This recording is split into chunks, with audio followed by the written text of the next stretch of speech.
కళ్ళ ముందు తప్పు జరుగుతున్నా కానీ ఏమి నోరు తెరచలేకపోతున్నా. నోరు తెరిస్తే ఏమన్నారు తెలుసా? ఇచ్చేవాడు బాగున్నాడు, తీసుకునేవాడు బాగున్నాడు. అంటే ఇక్కడ అర్థం కావట్లే. ఇచ్చేవాడు బాగున్నాడు, తీసుకునేవాడు బాగున్నాడనంటే యాక్చువల్‌గా నా కళ్ళ ముందు ఒకటైతే జరిగింది. ఒకతనితో డబ్బులైతే తీసుకుంటాడు. అప్పు అయితే తీసుకుంటున్నాడు. పాపం ఆయనకి చదువు రాదు. ఇంగ తెలిసిందే గదా! చదువు రానోళ్ళని ఎలా మోసం చేయాలనేదైతే మాత్రం మన సమాజంలో చాలా మంచిగా ఉంది. ఎందుకు మాట్లాడుతున్నానంటే యాక్చువల్‌గా అతనికి రూ. 1,00,000 కావాల్సొచ్చింది. రూ. 1,00,000 కావాల్సొచ్చి ఆయన దగ్గరికైతే వచ్చాడు. చిన్న కాలిక్యులేషన్ ఏస్తాను. చాలామందైతే లెక్కలు రాకుండా చిన్న చిన్న బేసిక్ కూడా తెలియకోకుండా ఉన్నారు. ప్లీజ్ కొంచెం అయితే అర్థం చేసుకోండి. బయట మోసగాళ్ళు ఉన్నారు. వడ్డీ వ్యాపారం చేసేవాళ్ళు చాలా చాలా మోసంగా ఉన్నారు. ఇదైతే మాత్రం ఈ వీడియో మీకోసమే. నేను ఒక చిన్న వీడియో చేస్తాను. అది మీకు మంచిగా అర్థమవుతుంది. రేపటి రోజు వడ్డీ లెక్కలేసేటప్పుడు ఆలోచించి మీరు వడ్డీ డబ్బులు తీసుకోండి. సరే, నిన్న నాకు జరిగిన అతని కన్వర్జేషన్లో అతనికి డబ్బులు కావాల్సి వచ్చింది. రూ. 1,00,000 కావాల్సి వచ్చింది. ఈయన రూ. 1,00,000 కావాల్సి వస్తే ఆయన వచ్చేసి నాకు రూ. 2 వడ్డీతో ఇవ్వండి అని అడిగాడు. రూ. 2 వడ్డీ అంటే ఎంత అవుతుంది?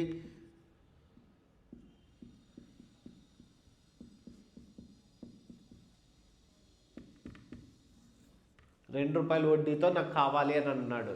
అంటే బారోవరానికి ఎవరైతే డబ్బులు అవసరం వచ్చిందో నాకు రూ. 2తో వడ్డీ ఇవ్వండి సార్ అని అంటే, మనవాడు ఏం చేశాడు? రూ. 2 వడ్డీ అని చెప్పి 4,000 మంత్లీ నాకు ఇంట్రెస్ట్ ఇవ్వాలా అని అన్నాడు. 4,000 మంత్లీ ఇంట్రెస్ట్ ఎట్లా వస్తుంది సార్? కొంచెమన్నా మీరంటే తింటన్నారు. మీరు చేసే పాపాలు మీ ఇంట్లో వాళ్ళకి కూడా తగులుతాయి. ఇప్పుడు కాదు, కొంచెం లేట్ అవ్వచ్చు, కానీ తగులుతాయి. అర్థం చేసుకోండి. 4,000 ఎట్లా వస్తుంది సార్? 4,000 ఆయనేమో చూస్తే చాలా పేదోడు ఉన్నట్టున్నాడు. ఇప్పటి నుంచైనా కొంచెం తెలుసుకోండి. ఇంత అమాయకంగా ఉంటే సరిపోదు. బయట ఉండే వాళ్ళు తినేస్తారు మిమ్మల్ని. పూర్తి శవాల్ని కూడా శవాలతో ఉన్న దగ్గర కూడా తినేస్తున్నారు. చూడండి, మీరు ఏదైతే డబ్బులు తీసుకుంటున్నారో మీరు ఇది ఒక గుడ్డి లెక్క అనుకోండి. 100తో భాగించి మీరు తీసుకుంటున్న రూపాయలు రూ. 2తో తీసుకోండి. ఈ 2 సున్నాలు తీసేస్తే ఎంత ఉంటుంది? రూ. 1,000 ఉంటుంది. రూ. 1,000 ఇంటూ 2 వేసినామంటే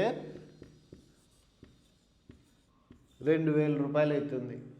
వడ్డీ 2,000 అవుతుంది. మీ దగ్గర నుంచి తీసుకున్నది 4,000 వడ్డీ. అంటే ఎంత అనుకుంటున్నారో? రూ. 4 వడ్డీ. తెలుసో తెలియకో మీరు చేస్తున్నారు, తప్పైతే చేస్తున్నారు. కానీ అమాయక ప్రజలను అయితే మాత్రం మోసం చేస్తున్నారు. ఇదైతే మాత్రం గుర్తుపెట్టుకోండి.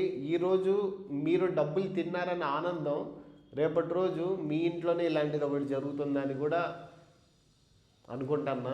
ఎక్కువ మాట్లాడకూడదు. ఎక్కువ మాట్లాడితే మరి ఇంకా దాన్ని ఇంకేదేదో అంటారు. అర్థమైంది కదా? చిన్న సింపుల్ లాజిక్ అయితే వేసుకోండి. నేను రూ. 1,00,000 వేసాను. సేమ్ మీరు కూడా అవతల వాళ్ళతో డబ్బులు ఎంత తీసుకుంటున్నారో దాంతో ఇలా విభజించారంటే వచ్చిన డబ్బులే వడ్డీ. ఇంత డబ్బులు మాత్రమే వడ్డీ. అలా సరే, ఇక్కడ సపోజ్ రూ. 4 కాదు, రూ. 2 కాదు, రూ. 4 వడ్డీ అంటే ఇక్కడ 1000 ఇంటూ 4 అంటే 4,000 అవుతుంది. 4,000 అవుతుంది అంటే రూ. 4 వడ్డీతో, రూ. 2 వడ్డీతో 2,000 అయ్యేది. ఇట్లాంటి వీడియో అతని వరకు వెళ్తే మాత్రం నేను చాలా హ్యాపీగా ఫీల్ అవుతాను. వెళ్ళాలని కోరుకుంటున్నా. వీలైనంత వరకు చూస్తా ఏమవుతుందో. ఇప్పటికైనా రియలైజేషన్ అవుతాడో అవ్వడో.